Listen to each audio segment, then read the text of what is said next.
ఒకసారి ప్రాపర్గా ఎగ్జామినేషన్ చేయించుకోవడం. More importantly is a mammogram. Mammogram ఎవరు చేయించుకోవాలి?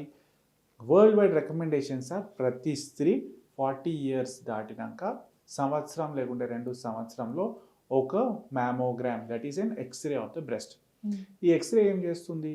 చిన్న చేతికి తగలుకున్న ఉన్నా కూడా చిన్న 3 mm 5 mm లీజన్స్, చిన్న కాల్షియం డిపాజిట్స్ లాంటి లీజన్స్ కూడా ఆ ఎక్స్రేలో పిక్ చేసుకోవచ్చు.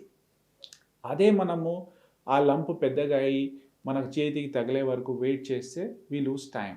And this is nearly 70% of breast cancers which are caught like this are in early stage. And more than 90% of breast cancers which are detected with mammograms are in stage 1 or even pre-invasive. అంటే అది ఇంకా క్యాన్సర్లో మార్పు రాలేదు, ఆ స్టేజ్లోనే మనం పట్టుకునే అవకాశాలు ఉంటాయి. మ్యామోగ్రామ్ మీద కూడా చాలా మందికి కొంత అపోహ ఉందంట కదా. అపోహలు ఉంటాయి, దానివల్ల కొంచెం రేడియేషన్ ఎక్స్పోజర్ అంటారు. కానీ ఈ మధ్య ఉన్న మ్యామోగ్రామ్ మషీన్స్ దాంట్లో radiation exposure is less.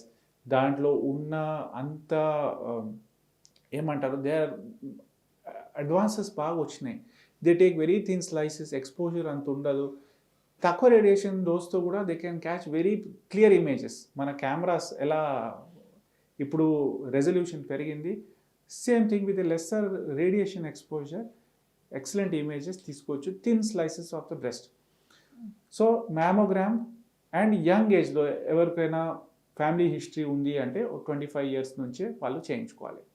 Second important test is a pap smear, that is for cervix cancer, అంటే గర్భసంచి ముఖద్వారం నుంచి వచ్చిన క్యాన్సర్స్కి. Pap smear is recommended for ladies beyond 30 years of age. ప్రతి 3 సంవత్సరాలు వెళ్ళి సింపుల్ అవుట్ పేషెంట్లో